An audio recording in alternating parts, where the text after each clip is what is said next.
The self-complementary nature of DNA allows each of the two strands of a parental DNA molecule to serve as a template for the formation of a daughter strand. This process is called DNA replication. However, the replication of even the simplest DNA molecule is a complex multi-step process involving several enzymes. When you have completed this exercise, you should understand the difference between the leading strand and the lagging strand. Understand the functions of several DNA replication proteins, and understand how the DNA replication machinery is able to copy two anti-parallel strands simultaneously. Many proteins are involved in replication. These proteins include DNA helicases, single-stranded DNA binding proteins, topoisomerases, primase, DNA polymerases, sliding DNA clamps, RNase H, and DNA ligase.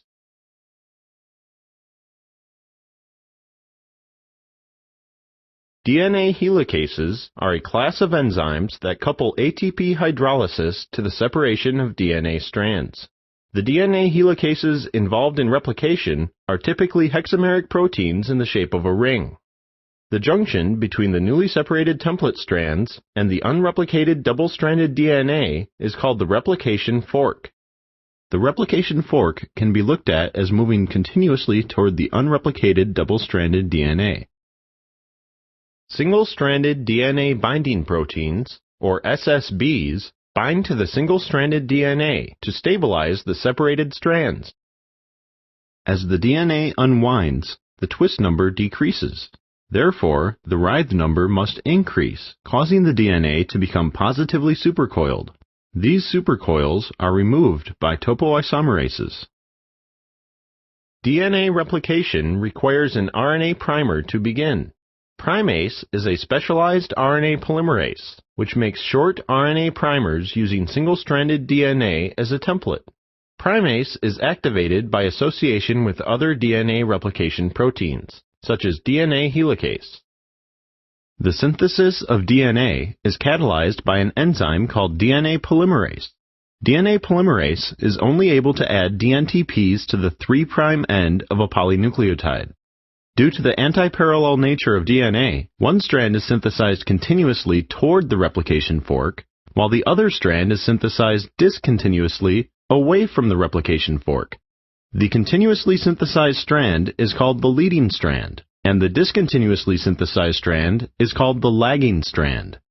The lagging strand will be discussed in the next section. It takes approximately 1 second for a DNA polymerase to bind to DNA. However, once replication has begun, DNA polymerases are capable of adding up to 1,000 nucleotides to the growing daughter strand every second. The ability of an enzyme to catalyze many reactions before releasing its substrate is called processivity. To increase the degree of processivity of DNA polymerases, a sliding DNA clamp surrounds the DNA and binds to DNA polymerase, holding them together. Remember, DNA polymerase can only add dNTPs to the 3' end of a polynucleotide. Because both DNA strands must be passed through the replication machinery in the same overall direction, the lagging strand is synthesized discontinuously in small fragments. The short fragments of DNA formed on the lagging strand are called Okazaki fragments. Note, although the Okazaki fragments are shown as very short stretches in this animation, they are usually between 100 and 1,000 base pairs in length. To complete DNA replication, the RNA primers must be removed. RNase H specifically degrades RNA that is base paired with DNA. The H stands for hybrid, as in RNA-DNA hybrid. The single ribonucleotide directly linked to the DNA is removed by a separate exonuclease, which varies between eukaryotes and prokaryotes. Removal of the RNA primers leaves single-stranded gaps in the double-stranded DNA. These gaps are filled in by a DNA polymerase. Finally, the nick between the 3' hydroxyl of the repaired section and the 5' phosphoryl of the replicated section is repaired by DNA ligase. In bacteria, The two DNA polymerases responsible for replicating the leading and lagging strands are linked together in multi-protein complexes called holoenzymes. How do two DNA polymerases remain linked and yet synthesize DNA on both the leading and lagging strand? The trombone model explains how the replication machinery might exploit the flexibility of DNA to accomplish this task. According to this model, the single-stranded DNA template for the lagging strand pulls through the DNA polymerase, similar to the slide of a trombone.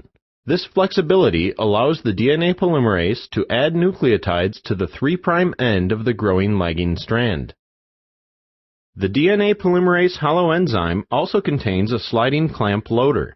This multi-protein complex loads sliding clamps onto the primed DNA. The sliding clamps help the DNA polymerase find the primed DNA and then help increase the processivity of the DNA polymerase. Do you understand the mechanism of replication well enough to keep a cell alive? In this game, you will find out. Use the proteins of DNA replication to synthesize a leading strand. You must synthesize 100 base pairs of DNA to continue. Be careful. This DNA polymerase has a low degree of processivity. Use the enzymes responsible for strand separation to begin. Replication of two daughter DNA molecules requires several proteins. These proteins include DNA helicases, single-stranded DNA binding proteins, topoisomerases, primase, DNA polymerases, sliding DNA clamps, RNase H, and DNA ligase.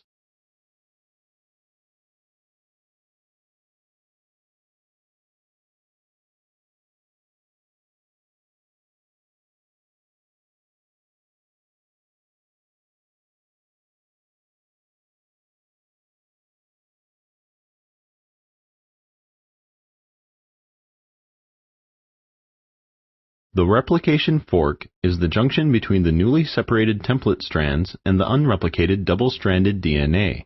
Due to the antiparallel nature of DNA, the leading strand is synthesized continuously toward the replication fork, while the lagging strand is synthesized discontinuously away from the replication fork. The trombone model explains how both strands are synthesized simultaneously.